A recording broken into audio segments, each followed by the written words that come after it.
मैं राहुल मानकर स्वागत करता हूं आप सभी का हमारे YouTube चैनल अली भाव में। आज हम दोस्तों जो देखने वाले हैं वो देखेंगे डीकंपोजिशन रिएक्शन जो है 10th क्लास में, वो दोस्तों हम यहाँ पे पढ़ने वाले हैं डीकंपोजिशन रिएक्शन।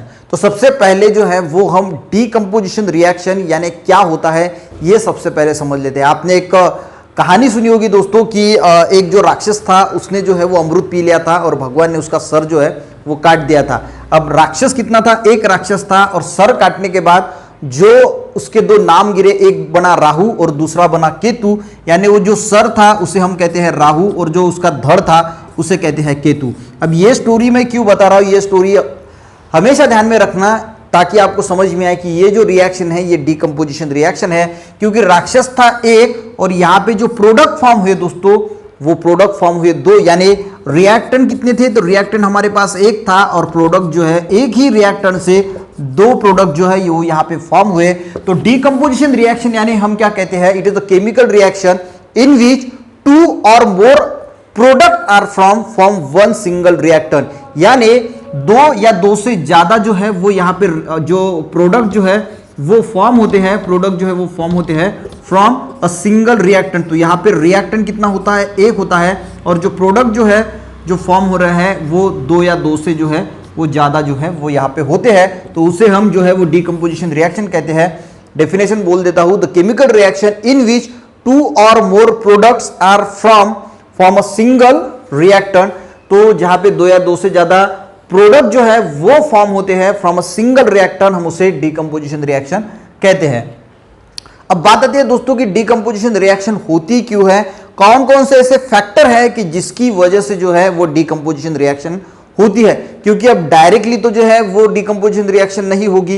यानी मान के चलिए कि हमने जो है वो शुगर ले ली और शुगर को, अब शुगर डायरेक्टली तो दो प्रोडक्ट फॉर्म नहीं करेंगी, कुछ ना कुछ जो है वो फैक्टर होना जरूरी है।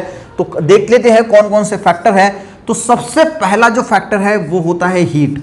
यानी हीट की वजह से जो है वो इनिशिएट होती है डीकंपोजिशन रिएक्शन। अब जब हम हीट प्रोवाइड करते हैं तो वो जो रिएक्शन कहलाती है उसे हम कहते हैं थर्मल डीकंपोजिशन रिएक्शन। तो उसे हम कहते हैं थर्मल डीकंपोजिशन रिएक्शन। हम किसे कहते हैं? जो रिएक्शन डीकंपोजिशन रिएक्शन हीट से इनिशिएट होती है, हीट से शुरू होती है, हीट की वजह से होती है, तो उसे दोस्तों हम थर्मल डीकंपोजिशन रिएक्शन जो है वो कहते हैं। ये थोड़ा ज्यादा नॉलेज है आपके 10th के, अगर टेक्स्ट बुक में आप देखें तो इतना नहीं है। तो ये वीडियो देखने के बाद आपका जो टेक्स्ट बुक में जो दिया है वो एक बार पढ़ लीजिए, आपको पूरा जो है वो समझ में आ जाएगा। तो ये दोस्तों थोड़ा ज्यादा जो है वो मैं एक्सप्लेन कर रहा हूं, ये आपके टेक्स्ट बुक में नहीं है। तो हीट जब हम प्रोवाइड करते हैं तो उसे हम थर्मल डीकंपोजिशन रिएक्शन जो है वो कहते हैं। तो हम एग्जांपल देखेंगे दोस्तों, C12H22O11। तो इसका नाम है दोस्तों, हम इसे कहते हैं शुगर, और इसको अगर हम हीट प्रोवाइड करते हैं तो यहाँ पे फॉर्म होता है 12 कार्बन प्लस 11H2O। अब आपने देखा यहाँ पे जो है वो सिंगल रिएक्टेंट है, सिंगल रिएक्टेंट है और प्रोडक्ट कितने हैं? तो दो प्रोडक्ट जो है वो यहाँ पे जो है वो फॉर्म हो रहे हैं। तो शुगर का जो कन्वर्शन है वो हो गया 12 कार्बन और 11H2O में, यानी ये हो गया कार्बन और ये हो गया वाटर। तो इसे ही हम जो है इस रिएक्शन को अगर हम कहेंगे तो डीकंपोजिशन रिएक्शन कहेंगे, और डीप में अगर हम जाएंगे तो इसे हम कहेंगे थर्मल डीकंपोजिशन रिएक्शन। दूसरा एक एग्जांपल की अगर मैं बात करूं तो यहाँ पे हम कैल्शियम कार्बोनेट लेंगे, ठीक है। अगर मैं इसको हीट करता हूं तो यहाँ पे जो है वो कैल्शियम ऑक्साइड जो है वो फॉर्म होगा, कैल्शियम ऑक्साइड हो, ये जो है वो कार्बन डाइऑक्साइड जो है वो फॉर्म होगा। यहाँ पे हम क्या देखेंगे? रिएक्टेंट जो है वो एक है और प्रोडक्ट कितने हैं? दो हैं। तो जहां पे दो और दो से ज्यादा प्रोडक्ट एक सिंगल रिएक्टेंट से बनते हैं तो उसे हम डीकंपोजिशन रिएक्शन कहते हैं। तो ये कौन सी रिएक्शन हो गई? ये होगी थर्मल डीकंपोजिशन रिएक्शन। अब दूसरा फैक्टर देखते हैं कि दूसरा ऐसा कौन सा फैक्टर है कि जिसकी वजह से जो है वो यानी डीकंपोजिशन रिएक्शन हो सकती है, तो उसे हम कहेंगे लाइट।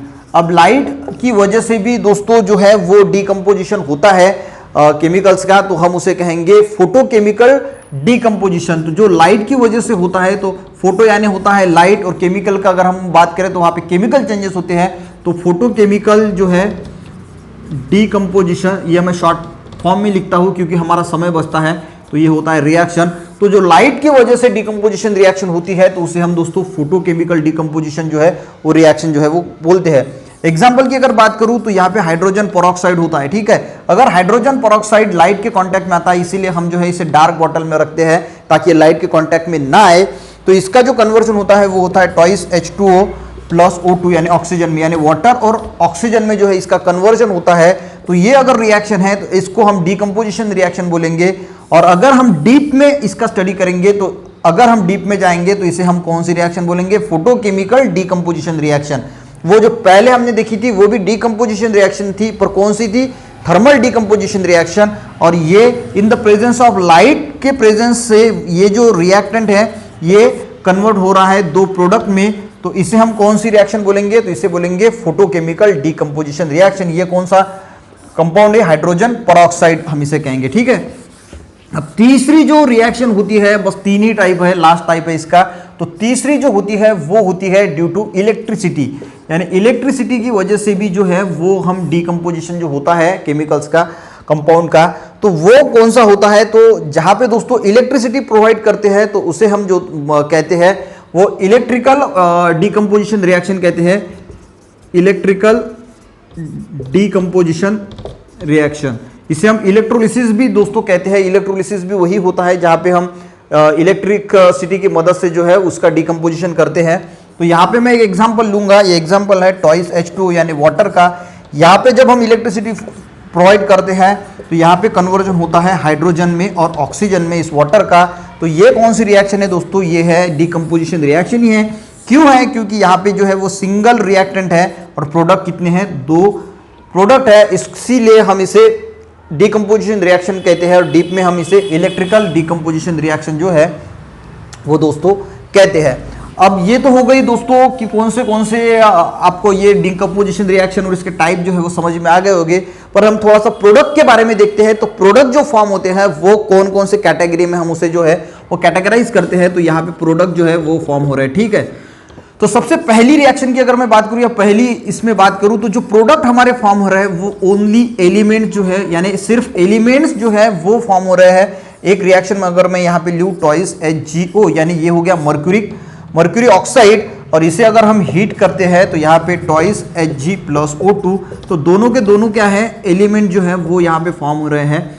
तो यहाँ पे ये रिएक्शन में दो जो प्रोडक्ट फॉर्म हो रहे हैं वो सिर्फ एलिमेंट फॉर्म हो रहे हैं। अब दूसरी जो रिएक्शंस होती है उस कुछ रिएक्शंस में ऐसा होता है कि जो फॉर्म होता है हमारा प्रोडक्ट वो एक तो एलिमेंट्स होता है प्लस जो है वो कंपाउंड जो है वो फॉर्म होते हैं। तो हम बात करेंगे दूसरी रिएक्शन की। तो मैं यहाँ पे लिखता हूँ ट्वाइस KNO3, यानी ये हो गया पोटेशियम नाइट्रेट। इसको अगर हम हीट करेंगे, अब ये हीट किया है तो ये कौन सी रिएक्शन है? Thermal decomposition reaction. Twice KNO3 यानी पोटेशियम नाइट्रेट जो है ये नाइट्रेट, इसको अगर हम हीट करेंगे तो यहाँ पे फॉर्म होगा ट्वाइस KNO2 प्लस O2। अब ये जो है ये है पोटेशियम नाइट्राइट, ये है नाइट्राइट, पोटेशियम नाइट्राइट। तो यहाँ पे पोटेशियम नाइट्राइट ये क्या है? कंपाउंड है। अब क्यों कंपाउंड है ये अगर आप नहीं जानते तो एक वीडियो मैंने इसके पहले जो 4th पार्ट हमने बनाया है तो उसमें आप देख लीजिए। एक पार्ट बनाया मैंने कंपाउंड और मॉलिक्यूल्स में क्या डिफरेंस होता है। तो ये कंपाउंड है और ये क्या है? ये एलिमेंट्स है दोस्तों, ठीक है। तो यहाँ पे क्या फॉर्म हो रहा है? एक कंपाउंड फॉर्म हो रहा है और ये जो है एक एलिमेंट्स फॉर्म हो रहा है। और तीसरे टाइप के जो प्रोडक्ट्स यहाँ पे फॉर्म होते हैं वो होते हैं कि दोनों के दोनों जो है वो कंपाउंड फॉर्म होते हैं। प्रोडक्ट जो फॉर्म हो रहे हैं हमारे वो दोनों के दोनों क्या हो रहे हैं? कंपाउंड फॉर्म हो रहे हैं। तो वो भी रिएक्शंस में यहाँ पे लिख देता हूँ। हमने जो लिखी एक रिएक्शन ली थी थर्मल डिकम्पोजिशन में कैल्शियम कार्बोनेट की, अगर हम उसे हीट करते हैं दोस्तों तो यहाँ पे कैल्शियम ऑक्साइड जो है वो फॉर्म होता है प्लस कार्बन डाइऑक्साइड जो है वो फॉर्म होता है। ये दोनों के दोनों क्या है? ये दोनों के दोनों कंपाउंड है। तो इस प्रकार दोस्तों जो रिएक्शंस होती है उसमें एलिमेंट्स भी फॉर्म हो सकते हैं, एक एलिमेंट एक कंपाउंड भी फॉर्म हो सकता है, और प्रोडक्ट जो है दोनों के दोनों कंपाउंड जो है वो भी जो है वो फॉर्म हो सकते हैं। तो ये कुछ बातें थी दोस्तों डीकंपोजिशन रिएक्शन के बारे में। आपको अच्छी तरीके से मैं समझता हूँ कि डीकंपोजिशन रिएक्शन यानी क्या होता है, उसके टाइप जो है वो भी हमने सीखे, तो आपको अच्छी तरीके से समझ में आया होगा। वीडियो अच्छा लगे तो जरूर लाइक कीजिए, दोस्तों को भी शेयर कीजिए, और अगर आप दोस्तों साइंस के स्टूडेंट हैं तो हमारे चैनल को जरूर सब्सक्राइब करें। डिस्क्रिप्शन में दोस्तों एक अमेजॉन की लिंक दी है, उससे अगर आप कोई भी प्रोडक्ट परचेस करते हैं तो मुझे मेरी गुरु दक्षिणा जो है वो मिल जाएगी। वीडियो देखने के लिए दोस्तों थैंक यू।